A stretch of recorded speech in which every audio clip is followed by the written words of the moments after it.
সাধনা সফল হবে যদি গো আমায় স্নেহ দিয়ে গুরুদেব বুকে টেনে নেয়। গুরুকে জানাই আমি শ্রদ্ধা প্রণাম, তাই তো গুরুর মান রাখতে এলাম। গানই আমার পূজা, গানে পরিচয়, তাই তো জীবন মোর শুধু গীতিময়।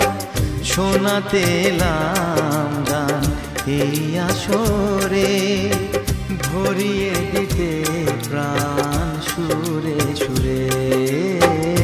গানই আমার পূজা, গানে পরিচয়, তাই তো জীবন